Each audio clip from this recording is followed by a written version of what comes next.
सत श्री अकाल बेटा जी। आज हम डिस्कस करेंगे रे ऑप्टिक्स। ये पहला वीडियो है रे ऑप्टिक्स का। इसे स्टार्ट करते हैं। रे ऑप्टिक्स का मतलब क्या है? ऑप्टिक्स का मतलब होता है स्टडी करना। किसको? लाइट को। ऑप्टिक्स मतलब लाइट को स्टडी करना। और जो रे है, ये क्यों लिखा है यहाँ पर? क्योंकि हम अज्यूम करेंगे दैट लाइट इज रे। अब रे का मतलब क्या होता है थोड़ा देखते हैं। देखो, अगर मैं आपको बोलूँ कि इस तरह से एक सूरज है, हमारा सन है, थोड़ा पेंटिंग कर दीजिए, सन रेज निकाल दीजिए, वही रे है। तो आप इसी तरह से निकालते हैं, सीधा सीधा इस तरफ कोई जा रही होंगी, एरो भी बनाते हैं। तो ये जो स्ट्रेट पाथ है ऑफ लाइट, इसी को हम बोल देते हैं दिस इज लाइट रे। तो हम जो भी डिस्कशन करेंगे उसमें लाइन को स्ट्रेट पाथ में जाता हुआ अज्यूम करना है। ये अलग क्यों है? क्योंकि हमने वेव ऑप्टिक्स पढ़ा है, उसमें लाइट को एज अ वेव लेते हैं। होती क्या है एक्चुअल में, हम क्या मानते हैं? लाइट होती है एक इलेक्ट्रोमैग्नेटिक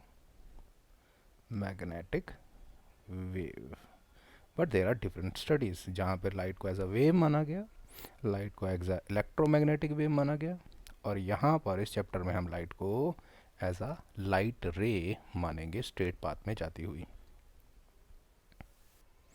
अब लाइट हमने जब स्ट्रेट पाथ में एज्यूम की है कि स्ट्रेट पाथ में जाएगी, तो हो सकता है उसके रास्ते पे कुछ आ जाए, कोई ऑब्जेक्ट आ सकता है, किसी ऑब्जेक्ट का सरफेस आ सकता है।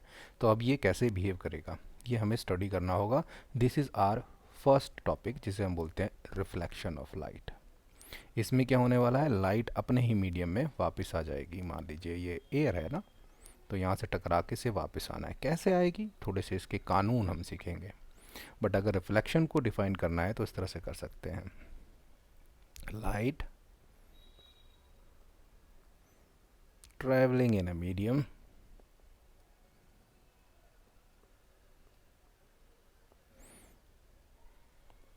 when falls, जब गिरती है, on a surface and reflect होती है। रिफ्लेक्ट मतलब बाउंस हो जाना, एक तरह से कह सकते हो, टकरा के किसी और दिशा में जाना।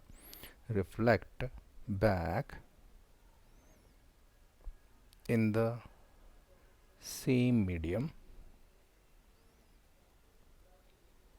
ये जो फिनोमेना है, ये जो घटना है, इसे हम रिफ्लेक्शन बोलते हैं। तो रिफ्लेक्शन की डेफिनेशन क्लियर हो गई। अब हम थोड़ा सा आगे समझते हैं। एक थोड़ा सा हिंट, अगर आपको रिफ्लेक्शन समझना है तो लाइट को एज अ रिफ्लेक्टिंग बुलेट्स लेंगे।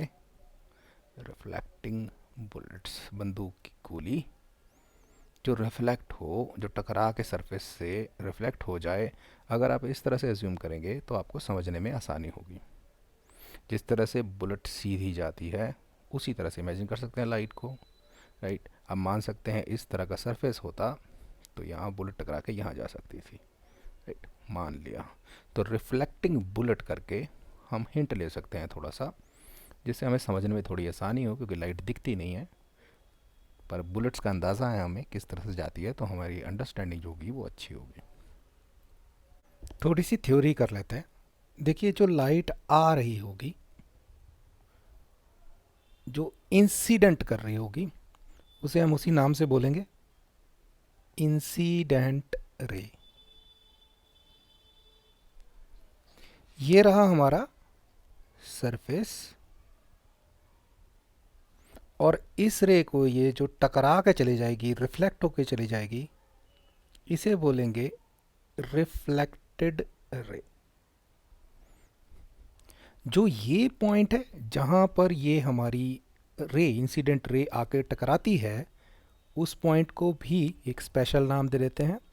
इसे बोलते हैं पॉइंट ऑफ इंसिडेंस।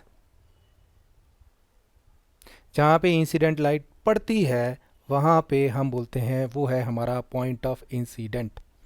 तो इस तरह से पहले तो ये थोड़ा सा थ्योरी कर लिया। अब यहाँ पर मैंने दो एग्जाम्पल दे रखे हैं, केस 1 है लेफ्ट साइड में, केस 2 है। हम समझेंगे कि लाइट पड़ेगी यहाँ से और रिफ्लेक्ट हो जाएगी यहाँ पे और यहाँ पे। बट यहाँ पर एक एग्जाम्पल गलत है, यानी कि अगर ये बुलेट होती, ये एक बंदूक की गोली होती, तो एक जगह कुछ गलत हो रहा है, हमें वो गलत चीज़ ढूंढनी है। क्या बता सकते हैं इन दोनों में से कौन सा डायग्राम गलत बना हुआ है?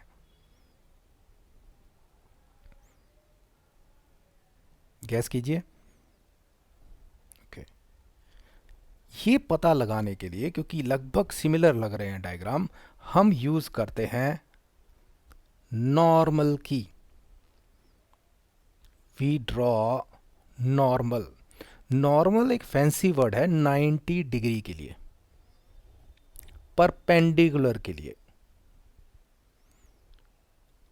तो हम रिफ्लेक्शन सही से हो रही है कि नहीं उसके लिए नॉर्मल की हेल्प लेते हैं। यानी कि यहाँ से एक लाइन जहाँ पॉइंट ऑफ इंसिडेंट है वहाँ से सीधे 90 डिग्री लाइन बनाएंगे।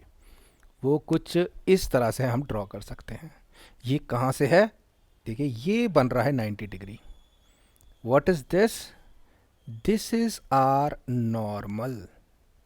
क्यों बना रहे हैं अभी पता लग जाएगा आपको, बट पहले याद रखिए हमने एक नॉर्मल ड्रॉ किया। ये कोई रे नहीं है, ये हमने डायग्राम को समझने के लिए ड्रॉ किया है। और ये 90 डिग्री होगा टू द सरफेस। कहाँ पर बनाएंगे?